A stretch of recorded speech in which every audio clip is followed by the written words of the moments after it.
Steve was so complete, right? And he was such a man of integrity, right? That everything he did can become a story, if you will, of contribution, right? He's contributing every single day, every week, every month in some way. I learned about integrity, I learned about high standards, and I learned all of these things from him, watching him. He had a presence about him. You really knew that you were, frankly, around greatness. He's a very jovial fellow. He's very friendly and outgoing, and it masks sometimes a brilliant intelligence there, and it's exemplified by his work on Churchill Falls.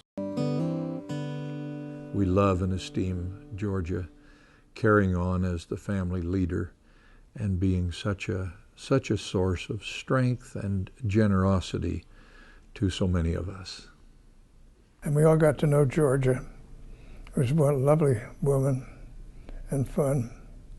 And he and Georgia were very close pals. And I admire Georgia for the wonderful life she's lived. She's been a great example to those who know her. When they talk about the project of the decades, you know, Churchill Falls and in the 1970s, that was the project. I don't know that Bechtel could have had anyone else who could have done something like that. It was just incredible. And how they divined that Steve would be the person to do it, amazing. Almost the entire top leadership of Bechtel Corporation's billion-dollar Churchill Falls hydroelectric project died Tuesday night when their twin-engine executive jet crashed in bad weather near Labrador City. Serious delays and cost overruns are expected as Bechtel and its partners struggle to regroup. Although tragedy catapults 41-year-old Stephen Virgil White to the head of a massive hydroelectric project in Labrador, it is certainly no accident that Steve White turns disaster into a spectacular success at Churchill Falls.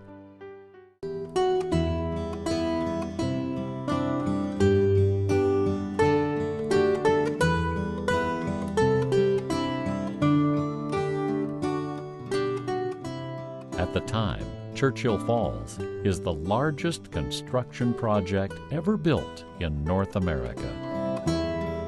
And Steve White is in charge of it all. Keep in mind that Steve was not an engineer, he was not a contractor. It didn't seem on its face that he would be the logical candidate, but Steve Bechtel Jr. knew something, and the Bechtel people who worked with Steve knew something about him that thought he would be the right person. He had the right personality, the right intelligence to make this a difference. The project is 6 months behind schedule, over budget, and Bechtel faces huge penalties if they don't finish on time. The short construction season is made shorter by an early winter, and a strike shuts down the railroad that brings in their heavy equipment and supplies. There are political kidnappings and assassinations in Quebec. Canadian authorities declare a state of emergency. And Steve White is in charge at Churchill Falls. You just didn't know what these people had in mind. If they kidnapped the British trade minister, they were trying to free Quebec. This was a very visible project. Was the project a target? Was Steve a target? We just didn't know. Our business is built around doing big projects, and he stepped in there, carried on with it very well, and it was a big, tough job. First Power was produced in December 1971, 6 months before the deadline from the first unit and the second unit shortly thereafter. So it was done 6 months early. What a bonus for everyone. And he was able to bring it in under budget, on schedule, and solve all the legal problems. And that's basically what promoted him or made his career in terms of becoming a vice president at Bechtel. But Steve White's biggest success isn't Churchill Falls, and it happens 25 years earlier, September 30th, 1945, the day Steve White marries Georgia Thomas. What was it about Steve that attracted you to him? Tall, dark, and handsome. Is that what you want to know? He was a very good man. I was very lucky to get him. We're on Highway 101 heading south towards Pebble Beach. I'm about to meet with Georgia and some of her family, and this is the time of year, February, where Georgia comes to visit her Pebble Beach house to be part of the AT&T golf tournament. And Georgia just loves that. She just loves to entertain. It's a great opportunity for her to reconnect with friends and to have family around her. Georgia Thomas meets Steve White in their junior year at Los Angeles High School. Georgia recalls that day in her life history. Life recollections of Georgia Alberta Thomas White. On my 16th birthday, I met a very important person, Stephen V. White. We had our birthdays the same day, and it was published in the school paper. Steve and Georgia are born on the same day, Wednesday, October 3rd, 1928.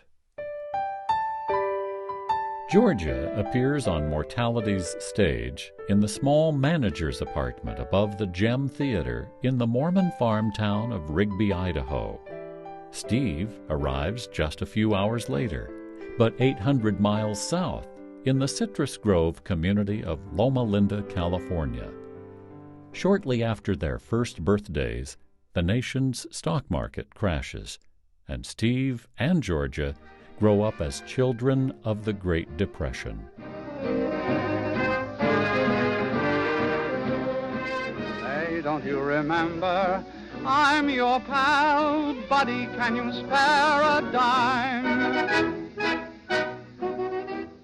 I believe my dad came the way he was because of his challenges, of his trials. When he was young, his mother and father were divorced. His mother worked like 18 hours at the hospital, and oftentimes he was alone. Starting at the age of 11, Steve earned his own way. First by delivering newspapers, he carried 250 papers a day for the Los Angeles Times. From paperboy, he graduated to stockboy at J.J. Newberry's. He worked at Bullock's Wilshire department store wrapping gifts. He worked as an attendant for the Standard Oil filling station until after he was married. Hard times in Idaho forced Georgia's family to join the stream of emigrants seeking shelter from the Depression's storm in Southern California. Georgia's mother runs boarding houses in Los Angeles to keep a roof over their heads and bread on their table. During the Depression, Mom did okay with the boarding house. We always had enough to eat. But times were not easy. I didn't get more than 2 pairs of shoes a year, and Mom made all my clothing. I never owned a bicycle because we couldn't afford it. I never learned how to ride one. I did enjoy riding sideways on the boys' bikes until they were old enough to have cars. The way I earned money for the movies on Saturday was to sweep out the barber shop for 10 cents. Movies were a big part of our lives at that time because we didn't have any other entertainment. We went to a lot of movies.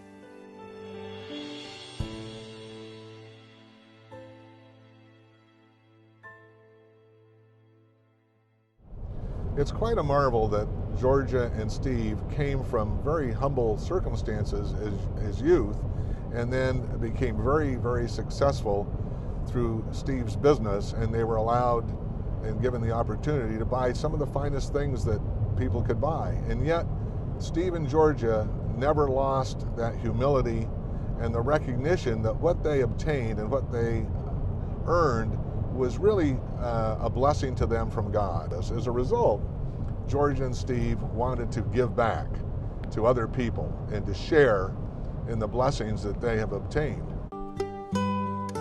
In spite of the Depression, Georgia's childhood is a happy one.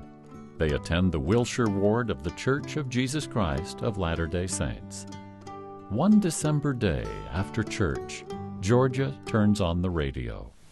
Yesterday, December 7th, 1941, a date which will live in infamy. The United States of America was suddenly and deliberately attacked by naval and air forces of the Empire of Japan. On December 7th, 1941, I turned on the radio and listened to the horrible news that the Japanese had bombed Pearl Harbor. I couldn't believe it. I ran back to the Ward house to tell Mom about what was happening. I was crying. I think we all cried. Nothing like that had ever happened in our lives before.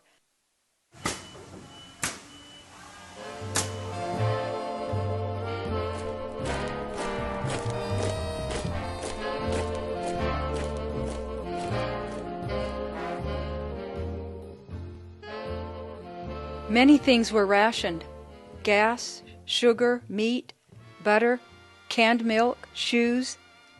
Since we always had boarders, we didn't have many problems getting food items. The boarders would give their ration tickets to Mom to help with the meals. Georgia and Steve's first date is in October 1944. They go to a war movie. By the next summer, they're engaged. I can remember when Steve brought my engagement ring over. I was excited because we didn't have much money, but he took money out of his savings and paid $50 for it. I didn't know it was going to be such an expensive ring. Georgia Thomas and Steve White are married on September 30th, 1945, 4 weeks after the Japanese surrender and 3 days before their 17th birthday. Their daughter Susan arrives the next spring, just in time to attend her father's high school graduation. All of the family members, I think on both sides, felt like my mom and dad were going to be a failure and that they weren't going to make it. And that put into my dad a determination that he was going to prove them wrong. I remember how much my parents loved each other. That was such a great example to me. They were always, kind and loving to one another. Just a few weeks after Steve graduates from Los Angeles High School, the newly minted White family packs up and heads north.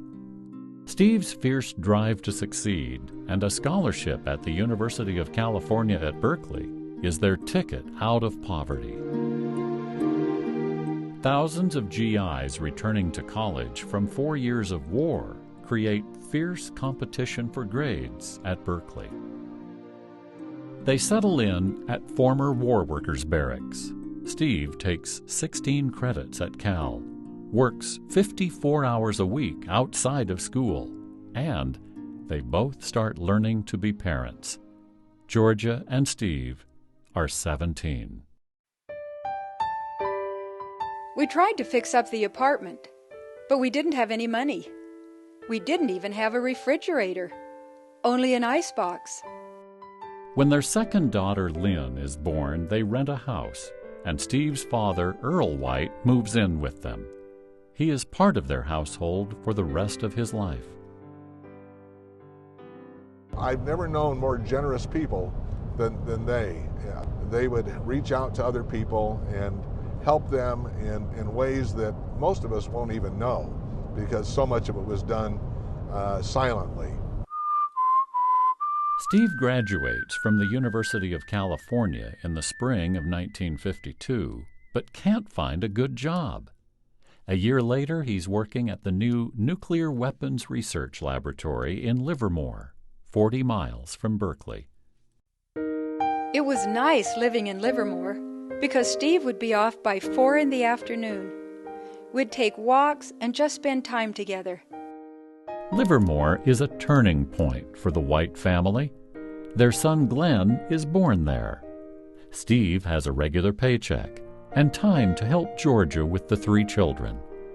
And it's at Livermore that Steve makes a decision that changes their course forever. It all begins when Steve mentions to a friend that it's Georgia who takes charge of their children's religious education. The man asked, "Steve, how do you know if they're learning the things you want them to learn about religion?" Steve didn't know what they were learning, so he decided to take the missionary discussions. Steve likes what he learns from the missionaries so much that he attends church regularly, and he teaches the Gospel Doctrine Sunday School class before he's baptized. Steve was a brilliant man and a good teacher, a very good teacher. Soon after he was baptized, he was put into the Sunday School presidency. Steve decided to pay tithing before he was baptized. We didn't have enough money to pay tithing and still buy food, but he paid it anyway. We didn't know where our food was going to come from, but it came. We never went hungry. Steve is the kind of person that I feel, when he was a young man, that he made a decision to be an honorable person and an honest person. He was not a member of the church when he was young. Then he met Georgia, and he married her, and he joined the church. And I think that was when he became a very spiritual man. And that spirituality just permeated everything in his life. Oftentimes we went in to either say goodbye or see him, and he would be on his knees. And so that was a very special experience.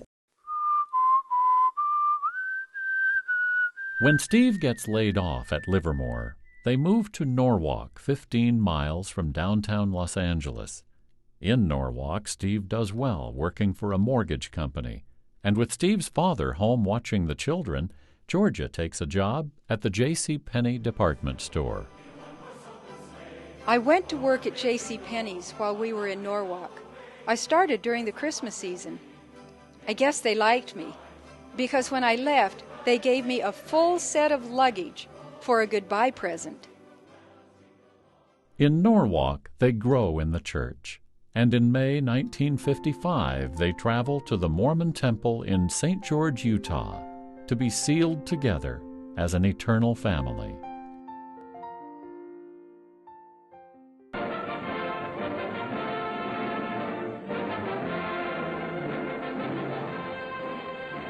At United Nations headquarters in New York, United States President Eisenhower arrives to make a proposal for the constructive use of atomic power. That if hope exists in the mind of one nation, that hope should be shared by all. It's 1955, and the U.S. government is pouring millions into generating electricity with atomic power. Steve takes a job with the Atomic Energy Commission. They pack the car and a trailer, load up the children, and drive 2,600 miles from Norwalk to Washington, D.C. Steve and Georgia are 26.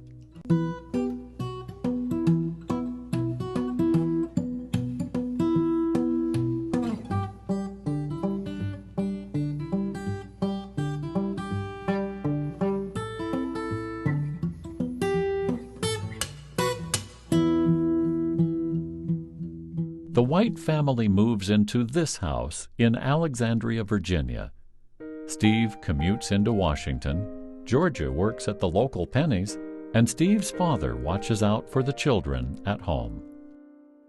Their nearly 2 years in Washington isn't just a good career move for Steve, it's a powerful education in business and in the church that serves him well in the future.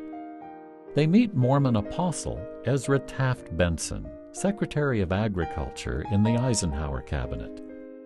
They're good friends with Reed Benson and with future Mormon General Authority Hartman Rector Jr. and his family.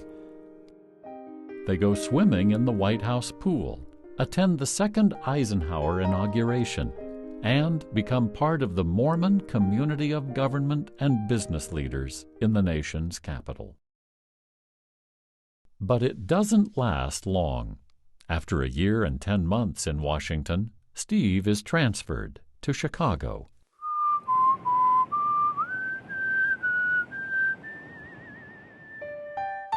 Before we moved, I had said, "Oh, I never want to live in Chicago." But I always had the motto from Ruth in my life, "Wherever thou goest, I will go." Steve never steered us wrong. We had a good life.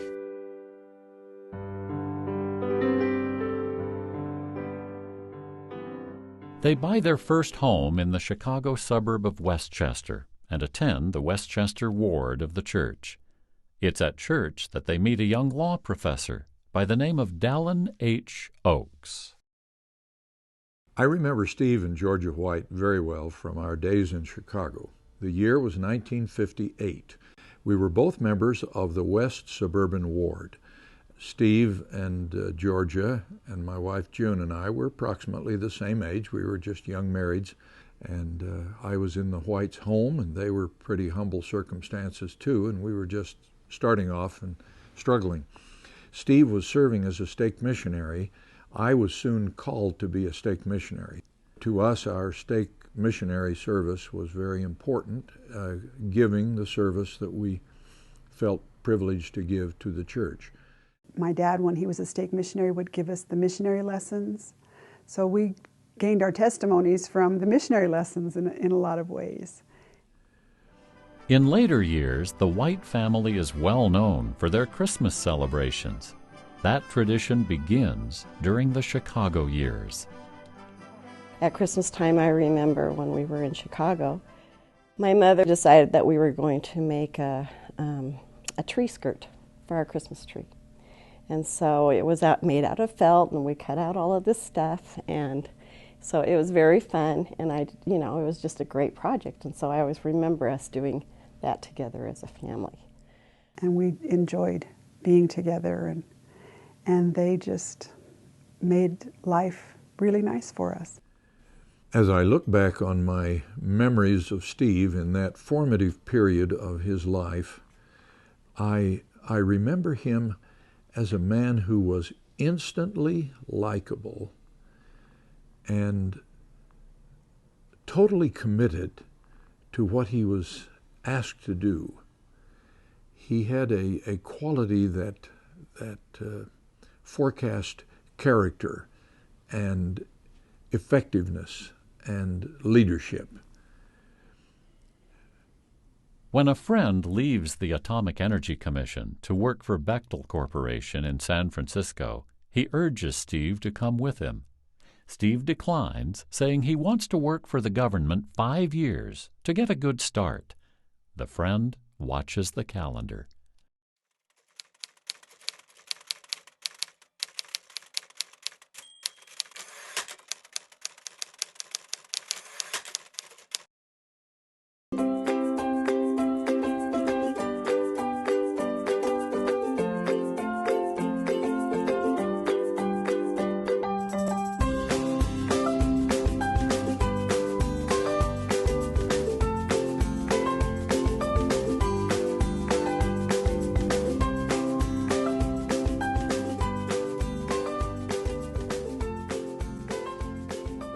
Bechtel, a century-old, family-owned construction company, famous for huge infrastructure projects worldwide. Hoover Dam, D.C. Metro, Riyadh Air Terminal, BART. The name Bechtel means the biggest and the best in civil engineering, built in some of the most unforgiving environments on the planet. The family settles in Mountain View, 40 miles south of Bechtel headquarters in San Francisco. We had our furniture sent from Chicago. The movers unloaded all the furniture and unpacked the kitchen. The next day, I had everything put away, the house clean, and dinner on the table when Steve came home from work. She was always making sure that everything was good for him when he was around. I don't know of anyone that I've ever known who was more supportive of their husband than she's been. My dad was gone a lot, you know, when we were growing up, and so she was the catalyst for the family. She was the one that made things fun. I've heard stories when they were young, when they were first married, that she would invite people over because my dad was so shy. And she would make sure that she invited people over so he could get out of that shyness. And my mother was always the one who kind of pushed him to the forefront also, and just stood back and let him take the reins and be the head of the house and do the things that needed to be done. And she would always keep the home fires burning. My mom was just always a joy. We were always doing things together. I mean, she was my best friend. Over the next 3 decades, their life evolves into a complex fabric woven from Steve's steady rise at Bechtel, Georgia's skilled management at home, and the family's dedication to the Church of Jesus Christ of Latter-day Saints. In 1960, we were living in Mountain View, California, and went to church one Sunday, and there was Steve and Georgia, the first time they were there. And I remember saying to Dick, I think Steve will be our next bishop. You're just a dynamic man. And Steve is the next bishop. Steve had a dream that he was going to be bishop, and so he had to think who his counselors would be.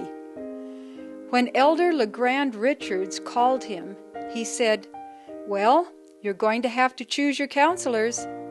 Steve answered him, "I already have them." Elder Richards wasn't surprised. He said, "You know, we try to keep these things so secret, and the Lord squeals on us every time." He was soft-spoken, and he just exuded love. He taught me how to love these people and how to be part of them. She was marvelous. In fact, I still look up to Georgia. She was my mentor. They move 3 more times and welcome 1 more child, Daniel Paul White, whose adoption follows years of promptings that the family circle is not yet complete. It is an incredibly busy life, but a life rich in love, service, and fun. It was a great childhood. I was a happy person, and we moved around a lot. I went to 12 schools in 12 years. There was definitely a true partnership between the two of them. Any decision that was made with the two of them. I think their biggest vision for my parents would be that family stays together. They didn't argue, they didn't fight, and my mom was always so respectful of him and just always wanted things to be nice when he came home from work.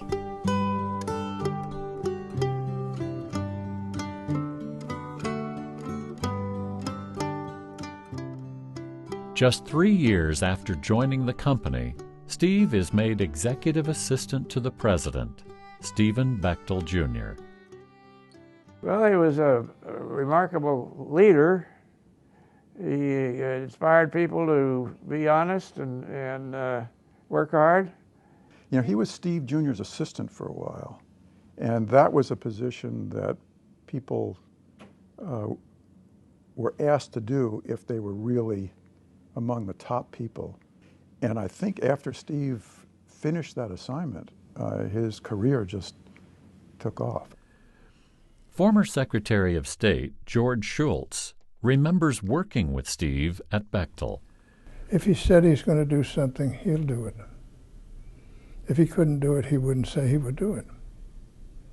So I think one of the characteristics that are important in life is to have the ability to be trusted, and he had that ability. He was always ready to do things for you. And sometimes you didn't even know you needed something, and Steve would do it. I know, thanks, Steve. And it'd be a sort of a surprise. But he was one of those people who, when it's obvious something needs to be done, you don't have to ask him to do it, he just does it. And that kind of gift of instinct. Steve is at Bechtel 8 years when they move across the bay to Orinda. They live in their new house just 6 months before Steve leaves for Canada to take over the Churchill Falls project. When I was 4, we moved to Canada. We had 2 places we stayed. One was in Montreal, and the other place we spent a lot of time was actually out in the field where the project was going on. I would go out with them and we would go snowmobiling out on the lake. They took me fishing. We never knew that my dad was that important or special growing up. I remember going to Churchill Falls to a dinner, and I felt like I should get up and go in the kitchen and help with the dishes, He was important to me, but he was just my dad. After Churchill Falls, Steve rises quickly at Bechtel. He becomes a senior vice president and director, and is made president of Fremont Group, a Bechtel subsidiary that manages Bechtel's investment portfolio.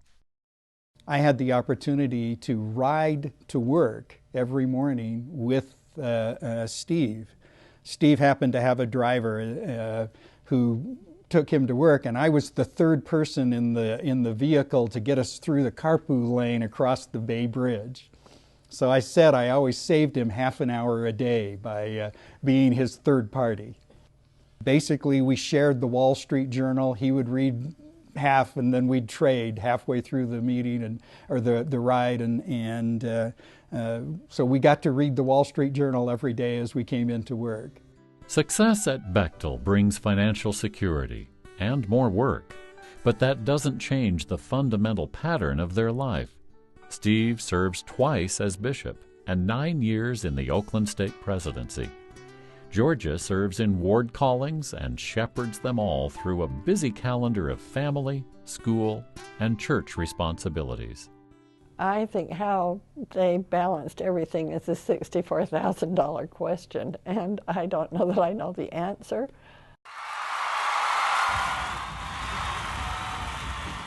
He always made a point to be at my football games or anything that I had going on. He always tried to make it and be there, even though I know how busy he was. So that always meant a lot to me. Dan had a football game that was starting in the evening. It was the usual Bay Area commute traffic, so we knew we were going to get delayed. Steve said to his driver, he said, "Is there any way you can get us to that game?" Knowing that we probably had half an hour of driving to go through the traffic, but only 20 minutes to get to the game before it started. And I remember his driver said, "Will you pay for the ticket?" And he said, "Absolutely." And we took off. I've never seen a driver drive so effectively and so quickly through traffic, but we did get to the game and we got to see Dan play, and that was a very important thing to Steve. He was always concerned about those kinds of things, even though he was one of the busiest people I ever knew. He was a very focused man, and once he made a decision, he was going to do that decision. And every morning he would get up, he knew he needed to exercise, he wanted to play the organ, he would always read his scriptures, and he would always pray.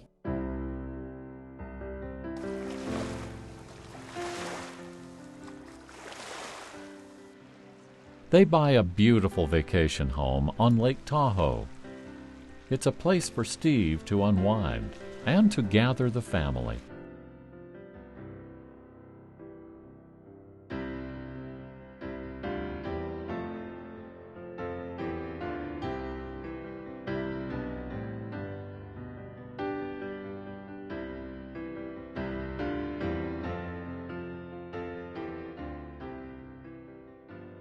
Steve particularly liked the Lake Tahoe house. He had boats that he kept there, a little rowboat on the shore and a big power boat that he kept on a buoy out in the lake. His first boat was a Century, which was a nice boat. It was more of a luxury boat, but didn't quite appeal to him because it wasn't fast enough. So in the early 1980s, Steve bought a brand new 21-foot Donzi Hornet II with a big, powerful 454 Chevrolet engine in it. He loved that boat. It went over 55 miles an hour at Lake Tahoe, and he and his family just loved to zoom around on the lake in that boat. One July afternoon at Lake Tahoe in 1982, Georgia and Steve take Mormon apostle and future church president Gordon B. Hinckley and his wife for a memorable ride in the Donzi. While we were getting on the boat, I could tell Sister Hinckley didn't want to sit on the edge near the water. So I put her in the middle and I sat on the edge. I later found out when reading her biography that she doesn't like water. Within a relatively short period of time, I lost track of the Whites. They went west to other responsibilities. I stayed in the Chicago area for another 15 or 16 years. And at the end of my period in Chicago, I wound up as president of Brigham Young University and soon made contact with Steve again. He was a prominent supporter of BYU, had responsible positions in the church, and I was thrilled to learn how significant his responsibilities were at Bechtel, a company that I knew of very favorably. I sent him a letter when I learned that he had endowed a professorship at Brigham Young University and named it for Georgia. I told him in that letter that he's the only man I knew who had ever given such an honor to his wife before he had received it himself. He was that kind of person. When I came down to meet with Steve in his office, I wondered what kind of a man I would be with. And I was a little nervous, I think, to start with, because he was a very successful businessman. He was at the top of this major corporation. And the first thing that happened was that I felt a warmth that made me feel comfortable in his presence.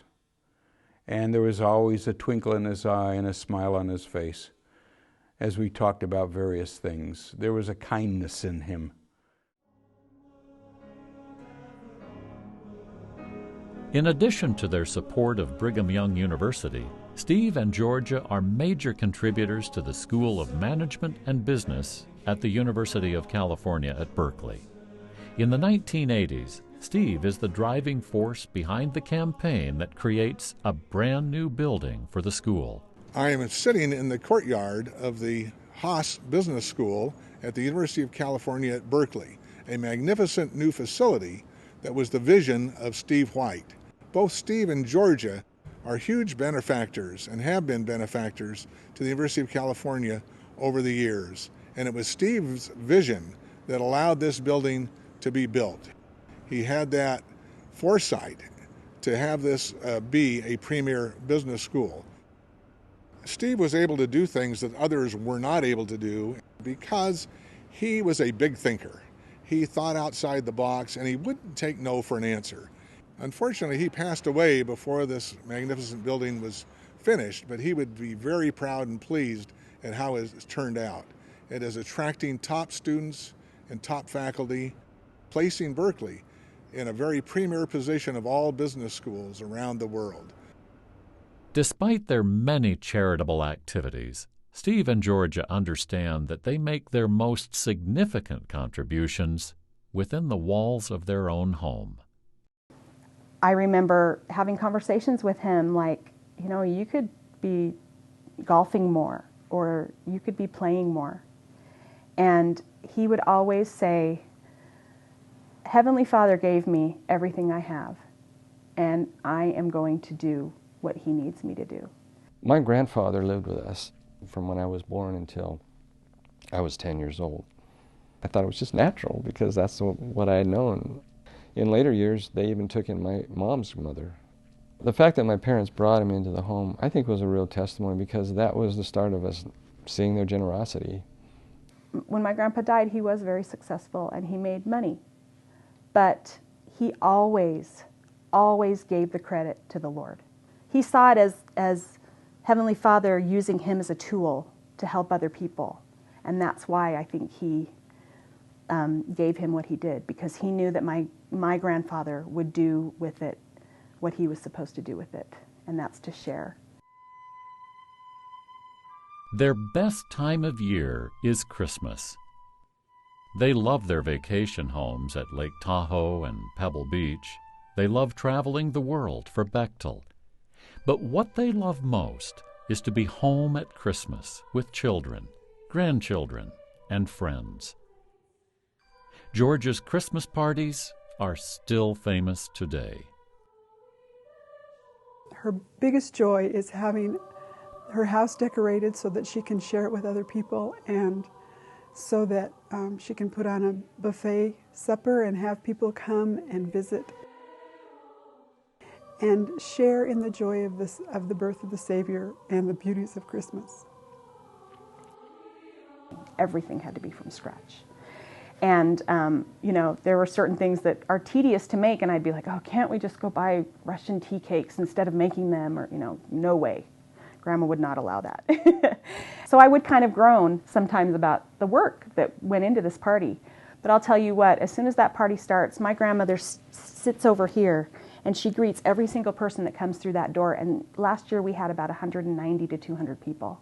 And the happiness on her face, you know, melts away all of the, you know, frustrations of the preparations. And you just realize how wonderful it is to be able to do that for her. And that's her gift to everyone who she invites. And Christmas just isn't Christmas without Herman the Duck. My father started telling Herman the Duck stories in Family Home Evening when we lived in Chicago. There were several characters. Seemed like each time he'd tell a story, he'd have a new character. We had Benny the Beaver, Herman the Duck, Algernon the Porcupine, Perfume the Skunk, and then we had 2 blue-tail fireflies. Well, the names of the blue-tail fireflies would change each time I had a new boyfriend, because it was either Susie and Fred, or Susie and Gary, or Susie and whoever. But my dad would just tell them off the top of his head. And it was amazing to us. We would just sit there in awe.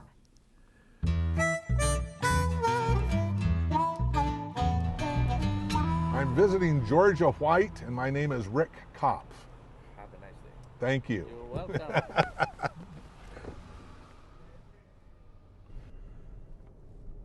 But here we are. Okay, this is her house right here. The 15th hole is on the straight ahead. And then as we come around, you can see the Casablanca sign right there. There's some golfers out there right now, and I imagine that these are celebrity golfers because this is the day for that. We're here.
It's early September 1988 when Steve is called to be Oakland stake president.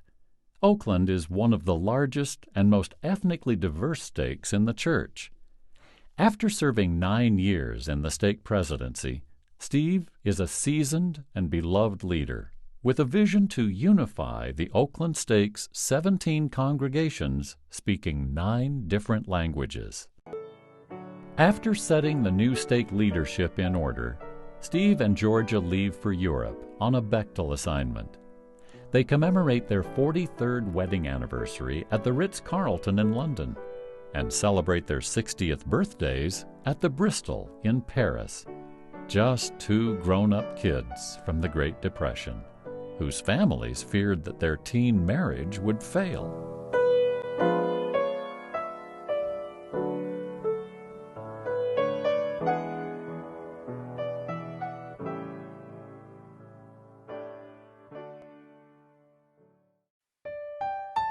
We got home, and Steve couldn't figure out why he didn't get over the jet lag.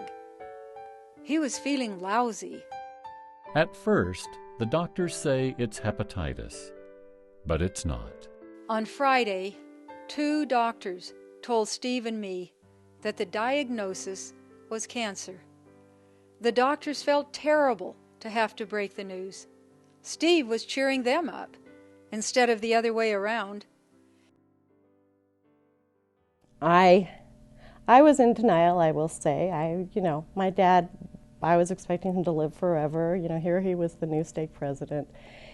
And I'd been blessed by my brother Glenn that my faith would be increased. So I just assumed he was just going to make it. It's almost Christmas when Georgia invites friends and colleagues to come say goodbye to Steve. He is just 60 years old. But the thing that was so great was that his testimony was so strong, and he knew, and he told me when he first found out he had cancer, that he was going to fight it, but that he knew that if he was appointed unto death, that was Heavenly Father's will, that was what was going to happen. And so I took strength from that. At the very end, we were all there, and my sister turned to my mom because my father and my mother loved each other so much that he couldn't just leave her. And so he basically needed to have her let him go. And in that, my mom was so sweet, and she just turned to him and said, "Sweetheart, it's okay, you can go." And he just slipped away, and that was the end. There was just an amazing spirit in that room, and it was just a very special, special time. Susie said, "Mom, you've got to release him." So I did. I told him it was okay and he could go. It wasn't even a minute after I told him it was okay that he passed away. There was a very special feeling in the room. When the nurse came in, she said she had never been in a room that felt like that before. It was a very special feeling. It was a very, very special time for me, very hard time. And I really struggled a little bit because I thought the only way that my faith would be increased is for him to continue to live. But I will tell you today that through that experience, my testimony and my faith is so much stronger.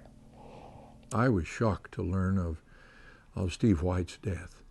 He was a young man, only slightly older than I. We never expect our contemporaries to go suddenly. And with all the responsibilities that he had in the Church of Jesus Christ of Latter-day Saints and in the Bechtel Corporation, it was a shock to me. People said I was very brave. But when you have the knowledge that he is where he is supposed to be, it's different. You still miss him, but you know that he's doing what he's supposed to be doing. Sad for his family, sad for Georgia, but Georgia always had the ability to smile. What a great lady she is. Dad always said that, you know, when he came stake president of Oakland Stake, that there was a reason why he was there for that, and he felt that it was to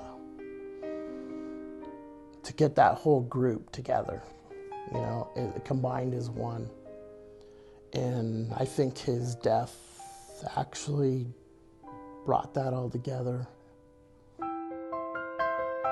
Over 2,000 people say goodbye at Steve White's funeral, held adjacent to the Oakland Temple. I felt very privileged to be invited to speak at his funeral and to go to the Bay Area. And at his funeral, I learned so much about the esteem in which he was held in the Bechtel Corporation and the great responsibilities that he had in that organization of worldwide significance. I was also glad to reconnect with Georgia and pleased that occasion brought me up to date on the family and laid the foundation for further contacts that we've had with the family. I was very fortunate in having Steve like me. He was a wonderful man, and I miss him. I still miss him.